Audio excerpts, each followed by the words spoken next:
चलते चलते प्राचीन और प्रसिद्ध मंदिर है जिसको पहाड़ का रानी पहाड़ का मंदिर हिसाब से माना जाता है। जो है ये श्रीनगर से जुड़ा है और केदारनाथ जाएंगे उसी रास्ते में पड़ेंगे मंदिर जो कि उत्तराखंड का सबसे बड़ा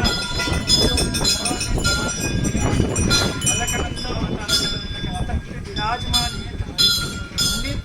धारी माता का जो प्रतिमा है धारी माता के 7 भाई। तो जब 7 भाई थे, 7 भाई का एक बहन थी और एक बहन की वो एक भाई थे और 7 बहन को धारी देवी बोलते हैं।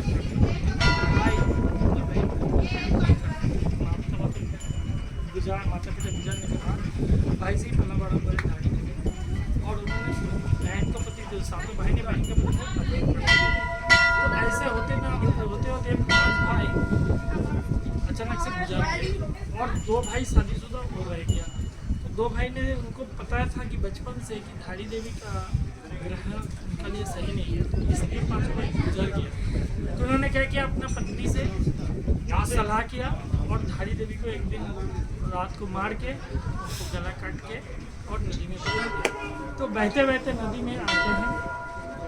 एक दिन सुबह धारी गांव में एक बंदा कपड़ा धो रहा था। उन्होंने देख रहे कि कोई लेडी एक बालिका 12 साल की बालिका वो बहते हुए आ रहे। तो उन्होंने प्रयास करते हैं बचाने का, लेकिन पानी का बहाव बहुत तेज होने के नाते उनको डर लगता है।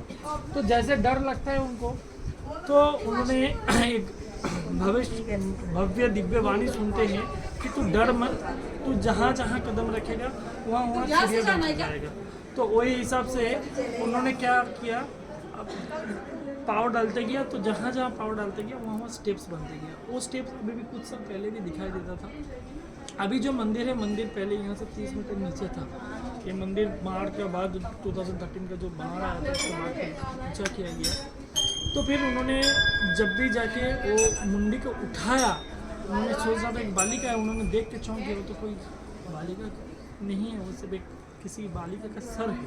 तो फिर वहाँ पे एक दिव्य साउंड आया, वहाँ पे एक आकाशवाणी हुआ कि तू घबरा मत, तू मेरे को जहाँ पे स्थापन करेगा वहाँ पे मैं पत्थर रूप धारण हो जाऊँ। फिर वहाँ पे उनको समझ में आ गया कि कोई देवी का स्वरूप है, ये कोई साधारण बालिका का मंदिर नहीं है। फिर उन्होंने जहाँ पे रखा यहाँ पे तो पूरा एक मूर्ति रूप धारण कर लिया। और जो ये शरीर है, बाकी शरीर तो इसको बगन मंदिर भी बोलते हैं। आगे है काली मठ, वो आगे पड़ेगा रुद्रप्रयाग में, यहाँ से वो बाकी शरीर का पूजा वहाँ होता है। और यहाँ पे एक खासियत ये है, यहाँ पे जो माता का धारी माता का जो सेवा होते हैं, जो दर्शन होते हैं, वो 3 रूप में होते हैं। सुबह सुबह एकदम प्रातःकाल में बचपन कुमारी रूप में होते हैं, फिर जवानी रूप में, फिर शाम के समय बुढ़ापा। तो ये है कथा। लेकिन पहाड़ का लोग, उत्तराखंड का लोग इस धारी माता को बहुत मानते हैं और माता का बहुत चमत्कार भी है। ऐसे कहा जाता है कि जब 2013 में बाढ़ आया था केदारनाथ में, तो उसका पहले जो सरकार डिसीजन लिया था कि मंदिर को यहाँ से हटा के electric project, power plant project के लिए यहाँ से हटा के दूर करने के लिए, तो जैसे ये लेके बहसबाजी होते रहा। फिर ऐसे बाढ़ आया, ऐसे माता के क्रोध का ये माना जाता है कि जब बाढ़ आया तो माता का क्रोध का लिया आया था। इसके पहले भी कई सालों पहले एक राजा भी ऐसे करने का प्रयास किया, उस समय भी ऐसे कुछ दुर्घटना घटी। तो इसीलिए ये आस्था है भक्तों को। हम अब सबसे ये विनती करते हैं कि आप केदारनाथ, बद्रीनाथ कहीं पे भी जाते हैं या विघ्ननाथ जाते हैं तो धारी माता के यहाँ 10 मिनट गाड़ी रुक के माता का आशीर्वाद लेके जाते हैं। तो जगत माता है, माता ही हमारा सब हैं। तो बाबा का बस जाने के पहले माँ का दर्शन जरूर करना चाहिए। बोले सर्वमंगल मंगल शिव सर्वार्थ साधिके शरण्य त्र्यंबके गौरी, आगे का दर्शन हम जरूर दिखाइए। तो दर्शन जरूर कीजिए, घर में प्रसाद लेकर जाइए। जो कथा हम आपको सुनाते हैं ये है महाप्रसाद। ये आपको अगर आप धारण कर लेंगे, ये आपको 1 पीढ़ी में 10 पीढ़ी तक इस कथा का फल मिलेगा। Thank you so much for watching.